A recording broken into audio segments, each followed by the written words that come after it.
Welcome to smart wrestling channel. Some இன்ட்ரெஸ்டிங்கான wrestling news தான் பார்க்க போகிறோம். அதுக்கு முன்னாடி சேனலை சப்ஸ்கிரைப் பண்ணிட்டு லைக் ஒன்று தட்டி விட்டு பாருங்கள்.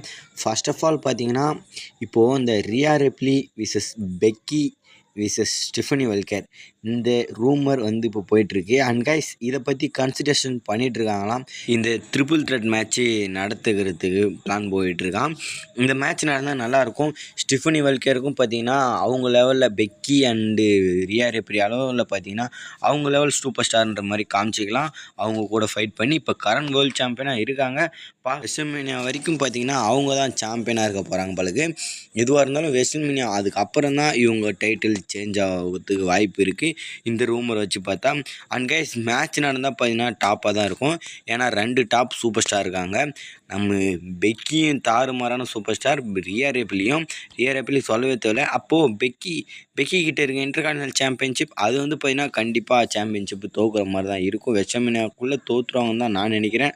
தோற்றுட்டு பார்த்தீங்கன்னா அப்படியே அந்த ஃபியூடு கண்டினியூ பண்ணி இப்போ ரியாவுக்கும் ஸ்டெஃபனி வெல்கருக்கும் இது போய்ட்டுருக்குன்னா, இப்போ ஃபியூடு போய்ட்டுருக்குன்னா அந்த இடத்துல பார்த்தீங்கன்னா நம்மளுடைய பெக்கி லிஞ்ச் ஆட் ஆகலாம். கைஸ், இதுதான் நடக்கும்னு சொல்லலை. இப்போதைக்கு பார்த்தீங்கன்னா ரூமர் இது வந்திருக்கு. கன்சிடரேஷனும் பண்ணிகிட்ருக்காங்களாம். இந்த மாதிரி பண்ணால் நல்லா இருக்குமா எப்படின்றது பார்க்கலாம். இந்த மாதிரி பண்ணாலும் பண்ணலாம். இப்போது அந்த சமயத்துக்கு தகுந்த மாதிரி வேறு ஏதாவது ஸ்டெஃபனி வெல்கர் கூட மோதிர ஆப்போனண்ட்டோ இல்லை வேறு ஏதாவது ஸ்டோரி லைன் கிடைச்சா நல்ல இதோட பார்த்தீங்கன்னா கொஞ்சம் பயங்கரமாக யோசிச்சாங்கன்னா அது சப்போர்ட் ஆனால் பார்த்தீங்கன்னா அது வைக்கிறதுக்கு வாய்ப்பு இருக்குது. ஏன்னா இதில் ஸ்டெஃபனி வெல்கரும் ஃபேஸ் டன்னு, ரியா ரெப்லியும் ஃபேஸ் டன்னு இருக்கிற பெக்கி மட்டும்தான் ஹீல் டர்ன் பண்ணிகிட்ருக்காங்களா. அதனால் ட்ரிபிள் த்ரெட் ஆகிக்கணும். ஃபேஸ் டன்னு வச்சா ஓரளவுக்கு நல்லா இருக்காது. ஒன்லி ட்ரிபிள் த்ரெட் இல்லைனா வேறு மாதிரி ஸ்டோரி கொண்டு போயிடுவாங்க. இல்லை ரியா ரெப்லி ஹீல் டர்ன் பண்ணுற மாதிரி காமிச்சிருவாங்க. பார்க்கலாம் எப்படி கொண்டு போகிறாங்கன்னு. ஆக மொத்தம் பார்த்தீங்கன்னா நான் ரொம்பவே இன்ட்ரெஸ்ட்டாக இருக்கேன் இந்த ஸ்டோரி லைனில். ஏன்னா பார்த்தீங்கன்னா அந்தளவுக்கு பார்த்தீங்கன்னா பர்ஃபெக்டாக தான் இருக்கும் நான் நினைக்கிறேன். Rhea Ripley versus Stephanie Vaquer singles match வச்சாலும் ஓகே தான். ஏன்னா 2 பேரும் இப்போ மாமியோட அடுத்த மாமி தான் ஸ்டெஃபனி வெல்கர்ன்ற மாதிரி சொல்லிட்டுருக்காங்க. ட்ரெஸ்ஸிங் ஸ்டைலு எல்லாம் பார்த்தீங்கன்னா அதே மாதிரி தான் இருக்கும்.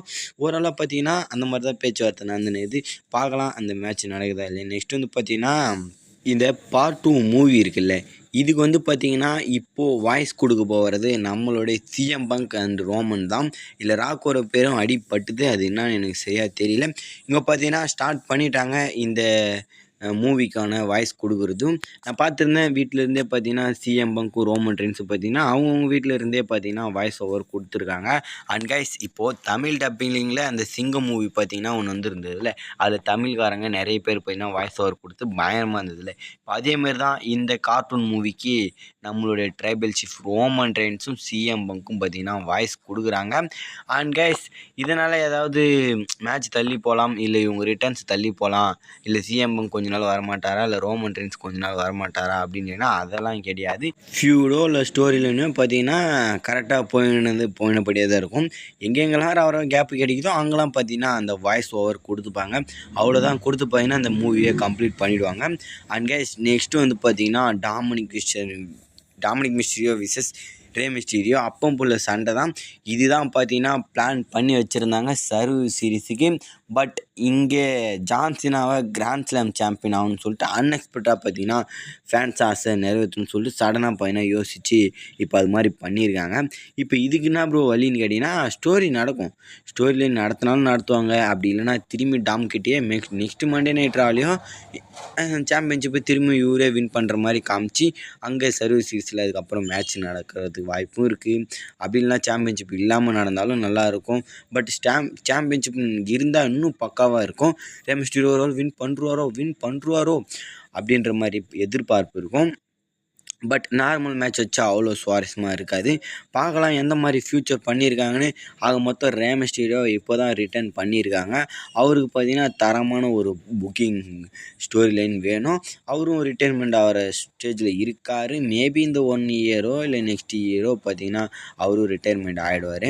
அதனால தான் சொல்கிறேன், அவருக்கு பார்த்திங்கன்னா இதுக்கப்புறம் கொஞ்சம் சிறப்பான சம்பவங்கள்லாம் பண்ணால் நல்லாயிருக்கும்னு நான் நினைக்கிறேன். பார்க்கலாம் எந்த மாதிரி பண்ணுறாங்கன்னு. நெக்ஸ்ட் வந்து பார்த்திங்கன்னா elimination chamber. And guys, elimination சாம்பருக்கு போஸ்டர் அஃபிஷியல் பண்ணிடுறாங்க. பார்த்துக்கோங்க. 4 மென் ரெஸ்லர், 6 உமன் ரெஸ்லர். என்னடா இது ஒருவேளை இவங்க 6 பேருமே பார்த்தீங்கன்னா அங்கே இருக்க போகிறாங்களா அப்படின்ற மாதிரி சில பேர் யோசிப்பாங்க. பட் அதில் சாம்பியன்ஸ்லாம் இருக்காங்களே, இன்டர்கான்டினல் சாம்பியன் இருக்காங்க, வேர்ல்டு சாம்பியன் 2 பேர் இருக்காங்க. அதை தவிர்த்து மீதி 3 பேர் அந்த மாதிரி இருக்காங்க. சிஎம் பங்க் தான் மெயின். ஏன்னா சிக்காகோவில் நடக்க போகுது இந்த இது. அது இல்லாமல் ஜே உசோ இருக்கார். மென்ஸில் பார்த்தீங்கன்னா சிஎம் பங்க்கு, அப்புறம் ஜே உசோ இருக்கார். ஜே உசோ பார்த்தீங்கன்னா கண்டிப்பாக சாம்பியன் இருப்பாருன்றது தெரிஞ்சிருச்சு. Big big big big super ஸ்டாரில் நிறைய பேர் இல்லை. நீங்கள் நல்லா நோட் பண்ணியிருக்கணும். வெறும் சிஎம் பங்க் விட்டா அது விட்டா ஜே உசோ போட்டு வச்சுருக்காங்க. ஜே உசோ ஃப்யூச்சரு அவர் பார்த்தீங்கன்னா கண்டிப்பாக இருப்பாங்க. ஏன்னா அவருக்கு தேவையான புஷஸ் இப்போ கொடுத்துன்னு இருந்திருக்காங்க. அதுக்கப்புறம் ஜே உசோ தவிர்த்து மற்றது இருக்கிறது கோடி ரோஸ் இருக்கார். கோடி ரோஸ் வந்து பார்த்தீங்கன்னா சாம்பியனு. அவர் சாம்பியன்றதால அவர் போஸ்டர் இருக்குது. இப்போது இந்த இதுலேயே இருக்காங்க. சிஎம் பங்க்கும் இந்த வெஸ்ட்மீனியா 42 சிஎம் பங்க்கும் கோடி ரோஸ் இருக்காங்க. அது மாதிரி இந்த சாம்பர் இளம்பரசன் சாம்பரும் இவங்க 2 பேர் இருக்காங்க. அதை தவிர்த்து இன்னொரு ஆள் யாருன்னு கேட்டால் பிரான் பிரேக்கர் இருக்கார். அப்போது ரேண்டிலாம் என்ன ப்ரோ கேட்டிங்கன்னா கிடையாது. நம்ம ரேண்டி தலைவனை இவனுங்க என்ன பண்ணானுங்கன்னே தெரியல. அவர் வெக்கேஷனில் இருக்கார். இவனுங்க அவருக்கு ஒரு நல்ல புக்கிங் இல்லை, நல்ல ஸ்டோரி இல்லை. இதுனா கைஸ் நாய் வேறு இந்த நேரத்தில் குலைக்குது. அது வந்து பார்த்திங்கன்னா அப்புறம் வேறு யாரும் பெருசாக சொல்லிக்கிற அளவுக்கு இல்லை. பிரான் பிரேக்கரு, அப்புறம் கோடி ரோஸு, ஜே உசோ, சிஎம் பங்க்கு இவங்க தான் ஃப்யூச்சர் பண்ணியிருக்காங்க. இவங்க 4 பேர்த்துக்குமே அப்போது யோசிச்சு பாருங்கள். 4 பேர்த்துக்கு சிஎம் பங்கும் சாம்பியன்ஷிப் டிஃபெண்டிங் பண்ண போகிறாரு, கோடி ரோஸும் டிஃபெண்டிங் பண்ண போகிறாரு. மீதி அந்த சாம்பரில் ஜே உசோ இருப்பார், பிரான் பிரேக்கரும் இருப்பார். இல்லைனா அவங்க சாம்பியன்ஷிப்புக்கு மோதுற மாதிரி ஏதாவது பண்ணலாம். மீதி இருக்க உமன் ரெஸ்லர் தான் 6 உமன் ரெஸ்லர் இருக்கானுங்க. என்ன சொல்கிறதுன்னு ஒன்றும் புரியல. அதுக்கு 6 மென் ரெஸ்லரை போட்டுட்டு மீதி 4 உமன் ரெஸ்லர் போட்டுருக்காங்கல்ல. எப்போ பார்த்தாலும் மென் ரெஸ்லர் தான் அதிகமாக இருப்பாங்க. உமன் ரெஸ்லர் பார்த்தீங்கன்னா சில பேர் தான் இருப்பாங்க. இந்த டைம் என்னன்னு தெரியல. உமன் ரெஸ்லர் தான் பார்த்தீங்கன்னா அதிகமாக போட்டு வச்சுருக்காங்க. மென்ஸ் ரெஸ்லர் பார்த்தீங்கன்னா கொஞ்சம் கம்மியாக போட்டு வச்சுருக்காங்க. இது என்னான்னு ஒன்றும் புரியல. பார்க்கலாம் ரேண்டிக்கு என்ன நிலமை, என்ன பண்ணுறானுங்க. இல்லை ரேண்டி இருக்க மாட்டாரா, வெஸ்ட்மீனியா முடிகிற வரைக்குமே இருக்க மாட்டாரான்னு தெரியல. ஆல்ரெடி 4 பேப்பரில் இல்லை. சாட்டர்டே நைட் மெயின் இவெண்ட் சேர்த்தா கிட்டத்தட்ட 4 பேப்பரில் ரேண்டி ஆர்டன் இல்லை.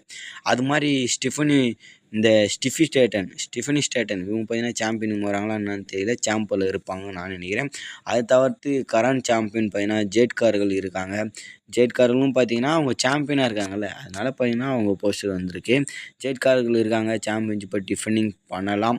அதை தவிர்த்து இயோஸ்கை இருக்காங்க. இயோஸ்கை இல்லாமல் ரியா ரிப்ளி இருக்காங்க. இயோஸ்கை, ஜேட்கார்கள். அதை விட்டா அப்புறம் ஸ்டிஃபனி வெல்கர் சாம்பியனாக இருக்காங்க. அதனால் அவங்க ஃபோட்டோவும் இருக்குது. அப்புறம் இன்னும் யாரே இருந்தாங்கப்பா, பெக்கி லிஞ்ச் இருக்காங்க. பெக்கி லிஞ்ச் தவிர்த்து இன்னும் ஒருத்தவங்களே இருந்தாங்க, சரியாக பார்க்கல. அவ்வளோதான் கைஸ் இந்த வீடியோ. சேனலை சப்ஸ்கிரைப் பண்ணிட்டு ஒரு லைக் ஒன்று தட்டி விட்டு பாருங்கள். ஓரளவு பார்த்தீங்கன்னா எல்லாத்தையும் கவர் பண்ணிட்டேன்னு நினைக்கிறேன். இன்னும் நிறைய அப்டேட் இருக்குது. இது நான் கொஞ்சம் தான் எடுத்து வச்சேன். இதுக்கப்புறம் தான் தரமான அப்டேட் வீடியோ வரும். ஆல்ரெடி போட்ட வீடியோவில் ஒரு டைம் செக் அவுட் பண்ணி பார்த்துக்கோங்க. Bye guys.